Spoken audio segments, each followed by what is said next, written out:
You know, nothing says good clean strategy quite like throwing 30 players or more into an RTS blender and seeing who comes out in one piece. That's right, it's King of the Hill time again. And this one's absolute chaos. We're back on Raptor Crater, where we'll crank the action way up. This time we've got, how many players have we got actually? I have no idea. I believe the lobby was 30 odd people. 30 odd? 5, 10, I reckon this one's 40. I reckon this one's full. Yeah, it's 8 versus 32. And Okay. I could be wrong at counting. I'm doing very quick maths. But anyway, the rules are simple, or at least in theory they are. There's no air, because let's be honest, it'd just be a floating mess knowing where the King's Eco is. Hint, it's in the middle. And there's a 10-minute no rush timer. Gentleman's rule, just because of the restrictions of the start boxes. So the Kings get a moment to pretend they have a chance. And there's no sniping enemy bases with the structures. So that'll just be plain rude. LRPC, easily to just get in there, one of those, and the bases are dead. And of course, the Kings get their usual buff, the 45% bonus in this match, because otherwise they'd get yeeted off that hill faster than someone forgetting to reclaim their commander. So Predator and I will be here to bring you the action, the drama, and the inevitable moment when a player or two realizes, oh no, I've ecoed too hard, I should have built more units. Let's get into it. I swear you nearly just said bought milk, and I know it's because you just went to the shops. I literally did. So something which is super interesting about this one, for the first time ever, we've managed to achieve a 40-player King of the Hill in this map instead of a King of the Hole. We're not sure why it worked this time. We're not sure if we'll be able to make it work again, but the Kings actually own the hill, which is a nice little change. And I'd just like to take the opportunity to shout out to Flo, who's currently in the middle. Flo is one of the admin team, someone who works directly with the Beyond All Reason team, and he's been the one that's been helping us set up these large-sized lobbies. He's decided to jump in and actually play this time. Really appreciative of him. Really appreciative to the whole Beyond All Reason development team and support community. It's without you guys, we wouldn't be able to do anything quite like this. Jumping down to the most important part of the match, it's the bottom left corner where myself and Twig are. We're up here with B-Bomb as well. You can see one of our tournament semi-finalists as well from the recent tournament we held. If you guys want to join in those, jump on the Discord, links in the description below. But what we're doing down here is probably not as good as you might have seen in the corner of a few other of our cast games, but this is the typical... Regeki. Yeah, Regeki and Duffy. This is the typical communism start where we've got one player down in the very corner and fed by the players that are in the corner. You don't want to do this in every corner. It is kind of the meta for peasants in this match when you get the 30 plus players. But if you do it in every corner, then there's just not enough pressure on the Kings at the start of the 10-minute elapsed timer, and you will see pretty much the map fall. So it is important that only a couple players do it, and you need a little bit of communication there, which, let's be honest, that's kind of impossible when you get this many people and that many pings in the game. But right now you can see all the feeding happening to myself, which I very much appreciate. Thanks, gentlemen. And T2 Lab coming up before any of the Kings get theirs up. Few attempting to, but they're coming up a lot slower. As you would have just heard, we've had a comm detonation in the middle of the map, getting that extra metal so that the guys in the middle can get their lab up just that little bit faster. The comm, since there's the plus 45, the comm actually is quite the generator for resources, but getting your T2 maxes up earlier, still worth reclaiming some comms in the middle. So 4 minutes just elapsing, and Punji just about to get the T2 lab up. Chrono's just started his. Doglet just about finished, and then Flo just about finished. Definitely going to be a good amount of T2 in that middle section. Got to get, because of how spaced everything is down there, you've got to get quite a lot going in order to get all those mexes T2'd by that 10-minute mark and get all that metal flowing in so that you're ready to be on the offense.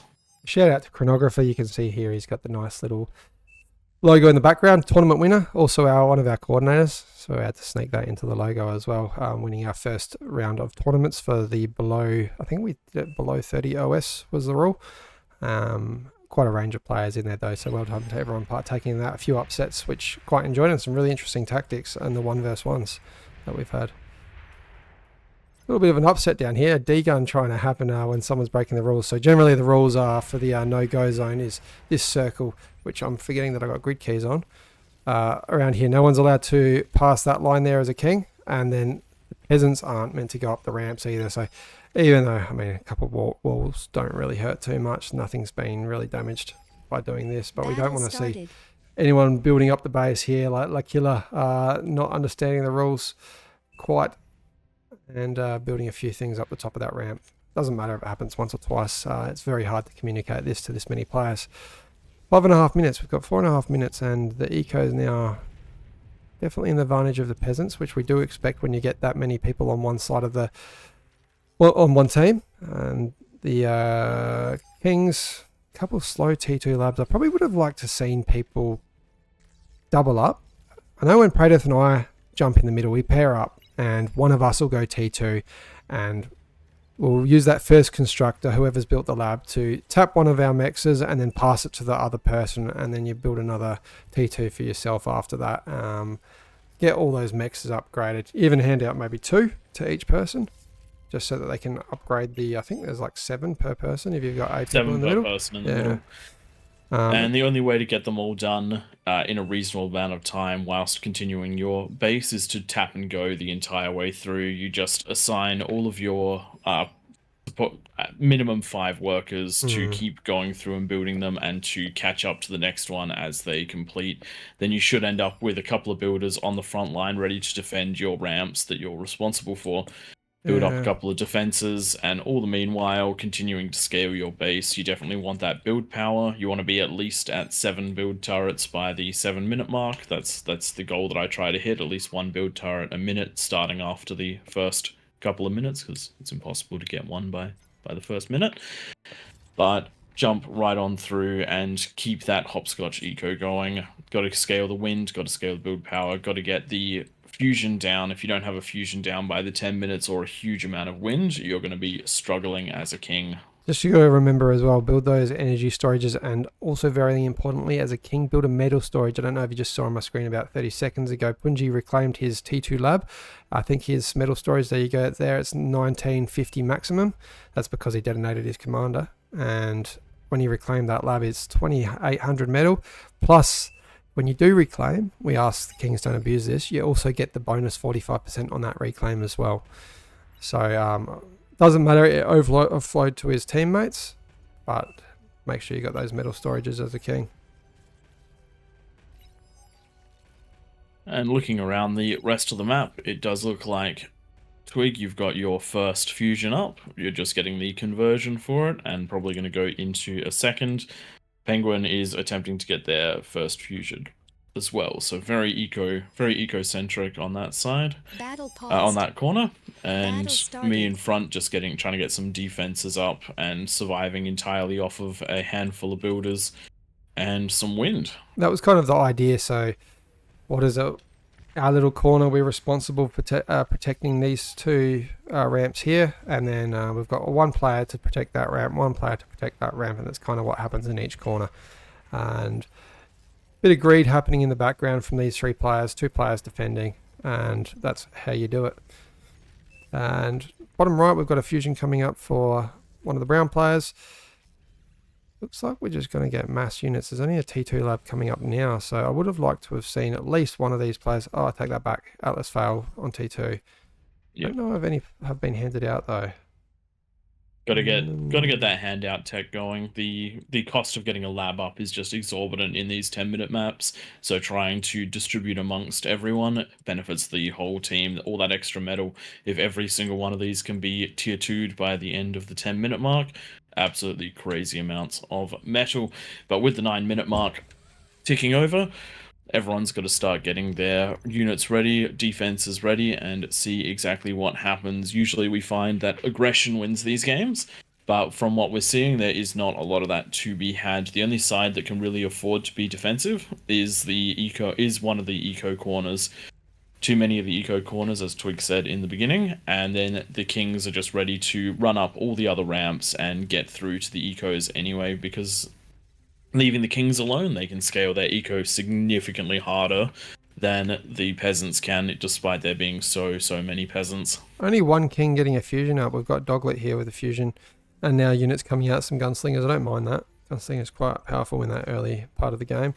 But everyone else, oh sorry, I take that back. Flow, of course, has a fusion as well. Knows what they're doing.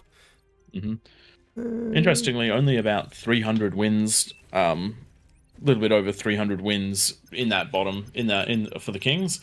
And combined with those two fusions, are definitely a little bit behind where we'd expect them to be at the 10 minutes. And starting off that off, on the right side, we have a T1 attack coming in from Tank Tom's side of the map. Plagueazor is trying to see what he can get done in the early times, but with plenty of the rattlesnakes here, as well as some tanks to back them up. Doesn't look like too much is going to happen just here. Those rattlesnakes have been positioned in such a way that they will not hit the rest of the base, so they're perfectly fine. Exactly what I was about to point out. You can see the build, the attack range there cannot hit the metal mexes down the bottom of those hills, so really appreciated there by Hummelberg actually following the rules. Looking at the top left, a couple of fiends have snuck on through and managed to destroy some wind. But most of that cleaned up, and the attack has been blunted for now. Side by side, was that a chain reaction I just saw in the corner of my eye? It was chain reaction. Get on the AllReasonNoLogic shorts, people. Very good demonstration in there of like why you don't build wind like this, because it will chain react. Want to put a space in between them, or build in rows of two, and you won't get too many going at once. Good aggression from Tix here. I don't see much to stop these. Like the spiders are great, but the spiders' projectiles, they don't follow the unit. And it does look like those ticks are going to get into that wind, and considering that this player does not have a fusion, losing wind is going to be a big problem. Thankfully, they do have their wind in rows of two, which means that it's not going to all chain react, so they'll only lose what the ticks can actually get to. Good choice getting that build power, going to slow the player down significantly, and a decent amount of wind taken out as well. On the rest of the map, it looks like we have a larger area of breakout for the Kings. They're heading down to the left side, taking on Sharex 21. Or one tick. Oh no. Oh no. Oh no. I love chain reacting. Oh, that's devastating. Left hand side, lightning tanks going down and the ramp and taking out Sharex. Oh, that's who you were just talking about. My apologies. Yes, it is. This is going to be the first of the peasants to fall. These Jaguars are devastating early on. In fact, I'd say that they are similarly as good to the Fiend, slightly different, but when the Kings have the high ground, probably a slight better choice. And this is going to expose the eco spot. So the eco corner, they now have an extra avenue of attack, which B-Bomb needs to react to very, very quickly. Yeah, I do think I quickly jumped into some blitzes. Maybe I did, maybe I didn't. I've got the APHIS up and 3 fusions, so scaling there. I was going to just go off B2 units after 2 or 3 fusions, but you guys were telling me get greedy. We weren't getting pushed too hard at that stage of the game, so good communication there in game. Yep. Good sense we weren't being pushed on our fronts, able to move units to defend B-Bomb and hold up that space. While all of this Chrono. He's pushing down with Sheldons. You don't see Sheldons used heaps in the King of the Hill games, not by me anyway. And they're going to slowly ping off this base. I don't see an answer. We do have 3 ambassadors over there. They'd have to manual fire though unless we get some vision. Especially with all those deceivers blocking that vision. Does look like there is an attempt to use ambassadors to do some blind firing up there, but going for the defenses. And the Sheldons are getting into a position where they can fire onto those units and prevent any sort of attack. Losing these ambassadors is a heavy metal investment. And when you are a peasant, losing that much metal is a problem. Yeah, nicely done by Chrono. Definitely being quite aggressive. We do have Flo taking out a lot of welders. I've really grown on the welder. It's not a unit I used to make a lot, but just see how long it takes them to fall. Even you got 4 Centurions there and a Mammoth. They just take that long to go down. Nicely done with the reclaim bots straight behind this player. Sucking them back up to get more units on the field.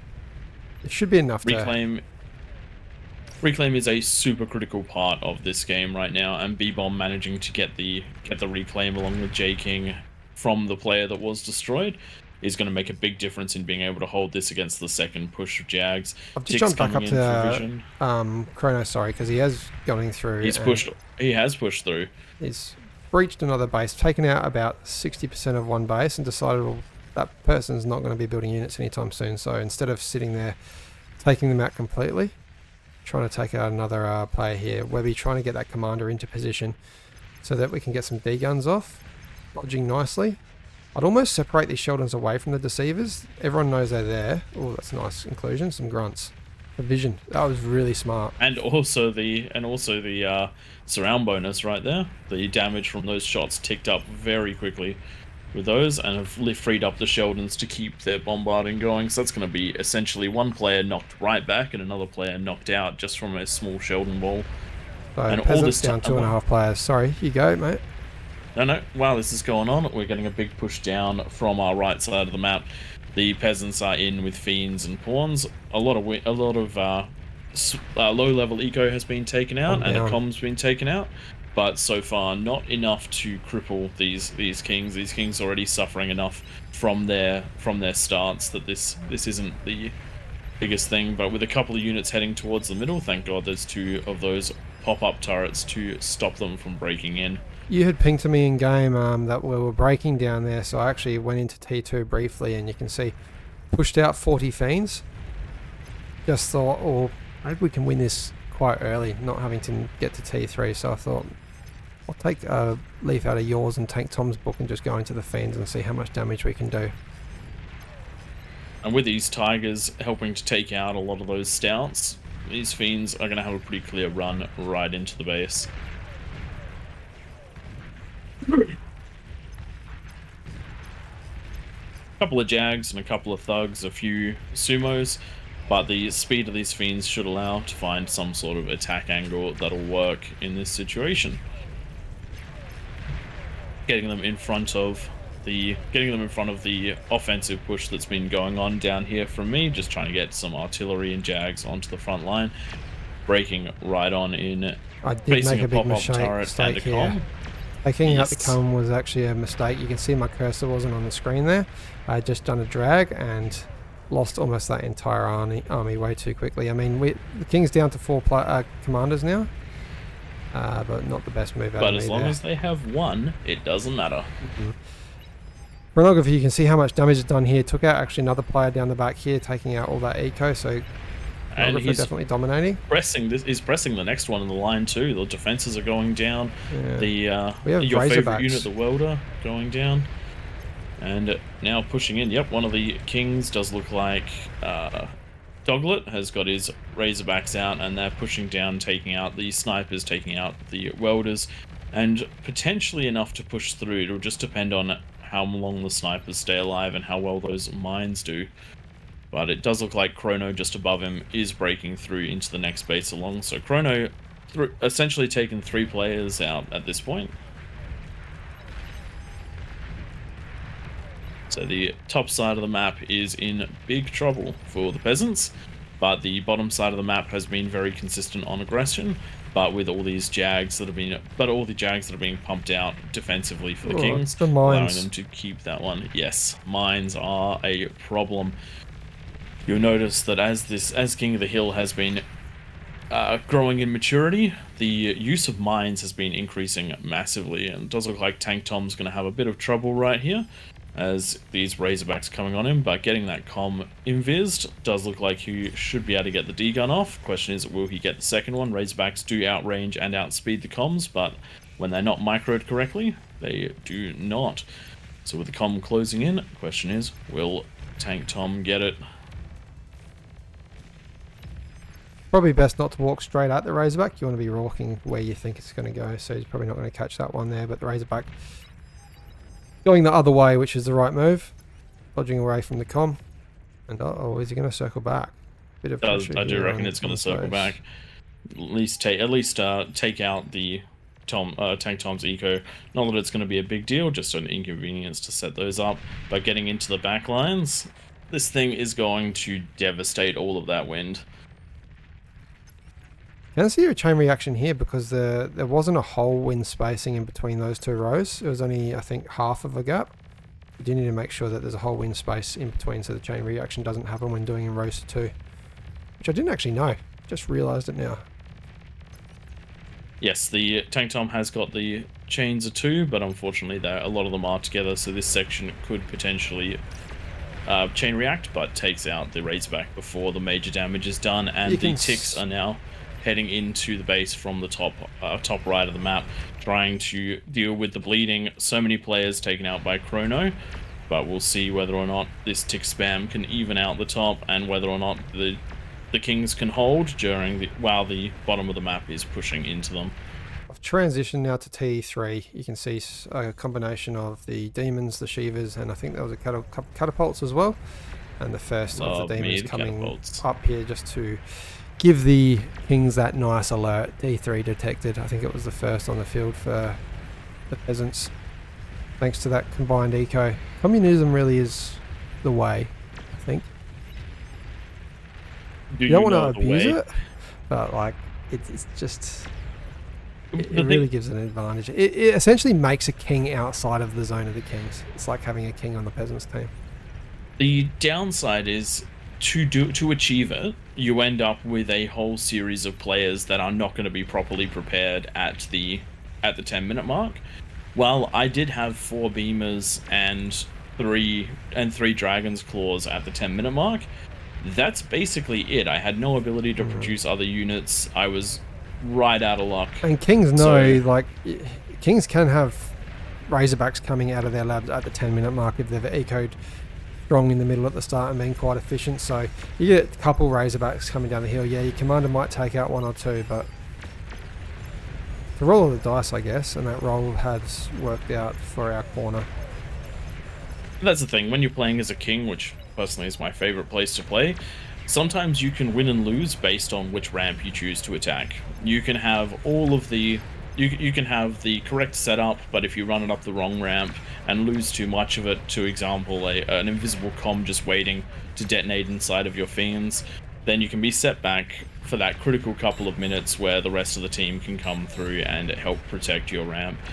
Likewise, you can also sometimes find a completely empty ramp and then run rampant by sending 2 fiends into every base and set back every peasant by about 5 minutes. Looks like there's a breaking point here. Our corner's broken through down the bottom right because Flo's had to move across to the left-hand side there to assist Lobby Doctor. Now this corner's pushing up through, and then at the same time we do have a breach over on this far left with a number of snipers coming through, taking out some build power and about to take out the lab. That I'm not going to pronounce that. Dark. I'm going to try. Dark Robo Queen. It's not that hard. It's not that hard. I'm just going to read between the odd shaped letters and numbers. Good answer to the T3 here is all these snipers, so taking them out slowly, but we're just going through it with overwhelming numbers, and then B-bomb coming through with those ticks, which are actually doing most of the damage. Bam is truly the way of this game. When you have enough ticks going in, you are in a very, very good position, and unfortunately for the players, the Kings in the top half of the map, having to split all of their Bam right up and not able to completely crush the top right-hand corner, though it is essentially out of action.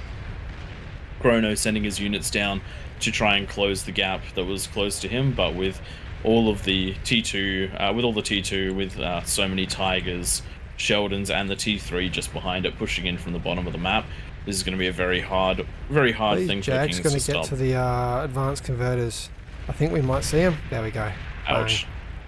These Tigers are surely going to push through. Followed up by Sheldon there. There's no stopping this. This is not looking good for Flo. Sorry, mate. You've not picked a good one to join the Kings for the first time. Crazy thing is, they managed to get 6 APHIS up by the 23-minute mark. That is that was a good out. That eco was as strong as everyone else of the Kings put together, I think.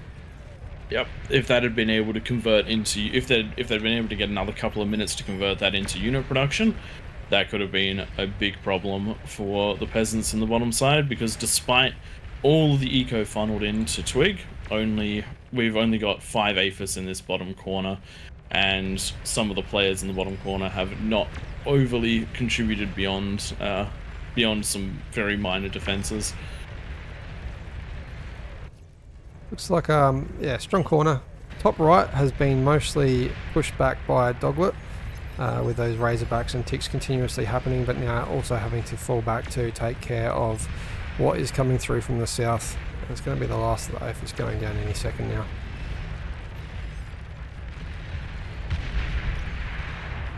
Chrono trying one more offensive up into the pink base that he initially destroyed, but backed up by all the other players. Doesn't look like those forces are going to break through. A couple of mammoths trying to punch through the kill, but with the defensive shields and the pop-up turrets, doesn't look like there's going to be a last-minute resurgence from the Kings, and the bases are just in cleanup mode now.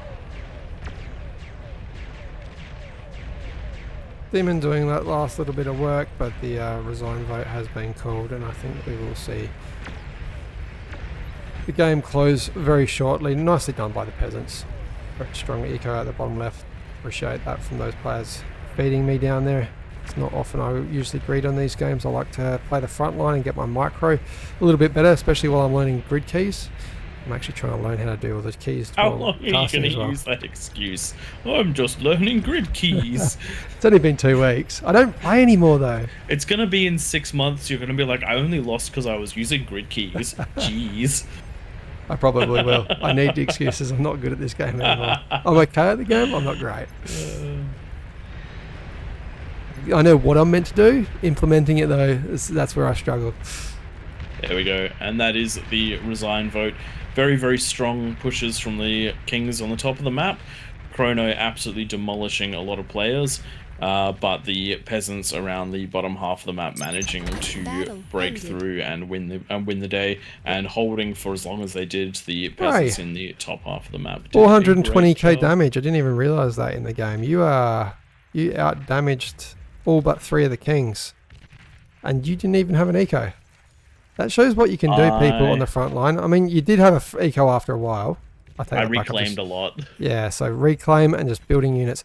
Honestly, the Resbot, best unit in the game. If you've got a winning line, if you're pushing your units through and then reclaiming those units back, putting it into both eco and more units, as long as you've got the E there to fund more units being produced, that's exactly what Praetor's done here, and pushing straight through, doing more damage than anyone. As a frontline player, that's how you do it. And it's all about doing damage consistently. If you look at the graph, the only time I wasn't really doing damage was between about the 20 and 24 minute mark, and that's where I was just consolidating my forces for that final push. Yeah. Everything else was just getting units up to that hill and holding the top of the hill at all costs. Mixture of jags, of artillery, pulsars. And then and then making sure to reclaim every single corpse. That's the only way I funded my army, just by holding the ground where the battlefield was happening. And that was it. There's nothing special about it. Yeah, you can really see how Flow was about to take off there. If only, I do think the Kings had a bit of a disadvantage there. You probably saw the OS scores. There are, I think, about 5 lower OS numbers for the Kings and then a few higher numbers. You really need at least one high number in each quarter, I feel, just so that the Kings can react to any leaks. And unfortunately, yeah, that one lane falling down the bottom there first managed to push through and take out as soon as that first economy falls as the Kings. And that's the thing with King of the Hills, it's like all or nothing. You're either going to just absolutely dominate or you're going to be dominated. It's different than if a peasant falls and there's another 30 of them left. Yes. You really do have to, when you're a king, you really do have to rely on everyone playing their part. Whereas with a peasant, you expect a few to fall, and you just have to make sure that bleeding doesn't continue. So people, King of the Hills, every Sunday, jump on the Discord if you want alert of when those lobbies start. They're late for Australia time, quite early for the US, and middle of the day for Europe, roughly. We will hope to see you in them, and make sure you hit that like and subscribe if you like this video. Thanks for joining us, and catch you next time.